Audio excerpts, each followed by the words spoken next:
Conservative leader Pierre Poilievre blamed the Liberal government for Canada's failure to export natural gas to Europe, which he said was a missed opportunity for the country's energy sector. Poilievre said the Liberals enacted anti-energy laws that prevented the development of liquefied natural gas, LNG, infrastructure and hindered the competitiveness of Canadian producers. Poilievre made the remarks on Wednesday, a day after the Senate voted to defeat Bill C-12, the Canadian Net Zero Emissions Accountability Act, which would have set legally binding targets for reducing greenhouse gas emissions by 2050.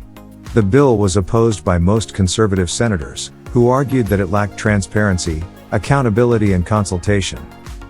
Poilievre said the bill was another example of the Liberal government's ideological approach to climate change, which he said ignored the economic and social impacts of its policies. He said the Conservatives would take a different approach that would balance environmental protection with economic growth and job creation.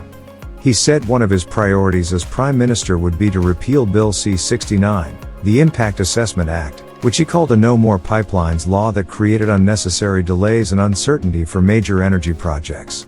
He also said he would scrap Bill C-48, the Oil Tanker Moratorium Act, which banned oil tankers from transporting crude oil along British Columbia's north coast. He said these laws were designed to kill Canada's energy industry and made it impossible for Canada to export LNG to Europe.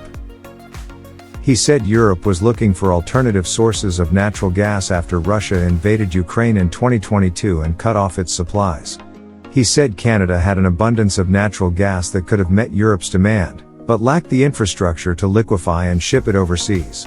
He said the United States took advantage of this situation and increased its LNG exports to Europe by more than 137% in 2022. He said Canada missed out on tens of billions of dollars in revenue and thousands of jobs because of the Liberal government's anti-energy laws. He said he would work with provinces and industry to build LNG terminals and pipelines that would allow Canada to access global markets and create wealth for Canadians. He also said he would end the federal carbon pricing scheme, which he called a tax grab that hurt consumers and businesses without reducing emissions.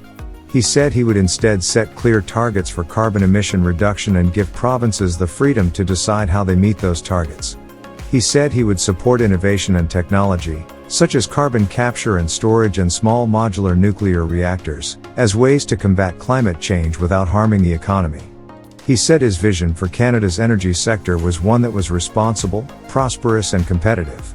He said he would stand up for Canada's energy workers and defend their interests on the world stage. He said he would make Canada a leader in energy production and exportation, while also protecting the environment and addressing climate change. Please subscribe my channel for getting regular videos.